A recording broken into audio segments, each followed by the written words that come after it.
కొత్త ముఖ్యమంత్రి ఎవరు? రాజకీయ వర్గాల్లో ఉత్కంఠ.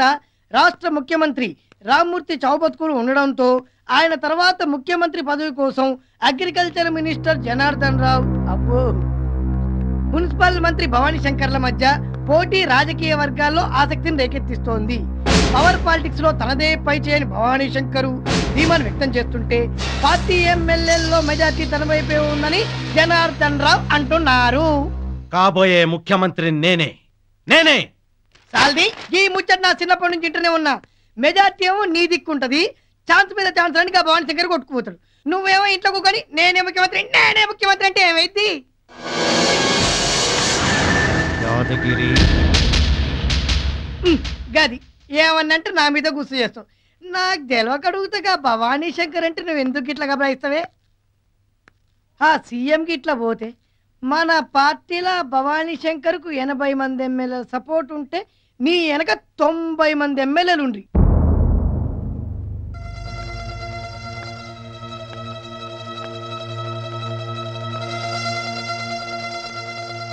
నా భయం మెజారిటీ గురించి కాదురా, ఆ భవానీ శంకర్ గురించి అన్నా కెరక సార్. ఇప్పటికో 1000 బార్ అడుగుంటానా? ఎన్నిసార్లు అడిగినా నీ పరిశాన కారణం ఏందే అంటే చెప్పవాలి. నువ్వు గిట్లా సీఎం అయితే నీ వెనక 4 కార్లు కొంటా, 4 బిల్డింగ్లు కొంటా, స్విస్ బ్యాంక్ లో అకౌంట్ ఓపెన్ చేద్దాం అనుకుంటే ఏం చేస్తాడో నా సివ్వు ఉండాలి.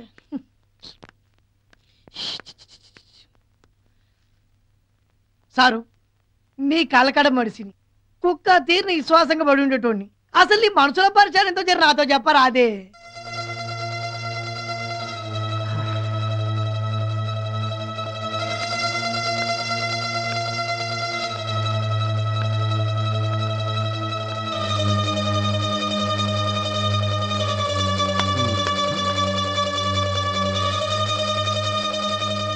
మెజారిటీ ఉన్న ఆ భవానీ శంకర్ ముందు నేనెప్పుడు మైనారిటీయరా? గదే ఎందుకంట? అయ్యా పంచామృతం, నేనే కాబోయే ముఖ్యమంత్రిని. అందుకు సందేహమేముంది?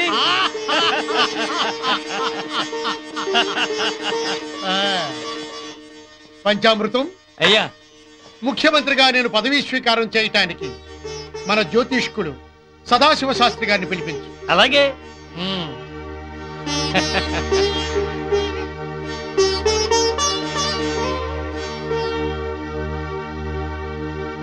30 ఏళ్ల క్రితం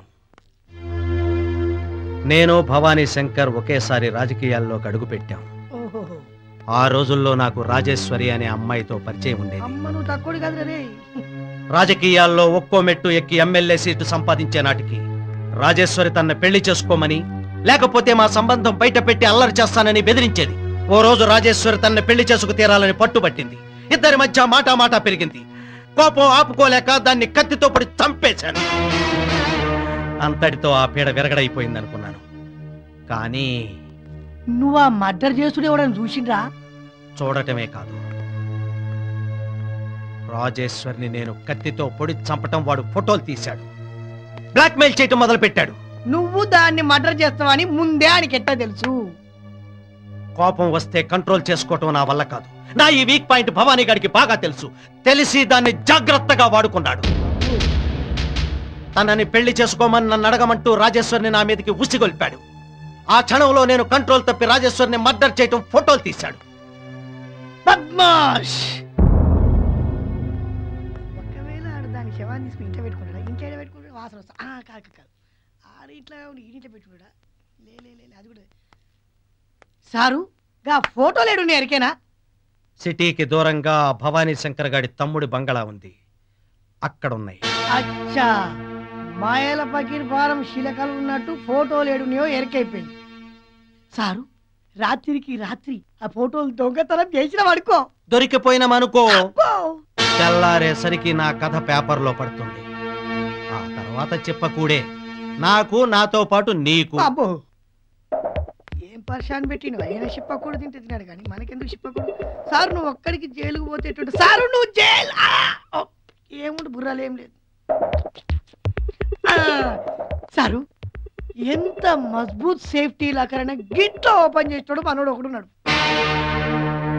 ఈ పని ఆడికి చెబుతాం. కిస్తోటి అడ్వెంచర్లు చేస్తున్నట్టు ఆడికి పండగడుకో రాదే.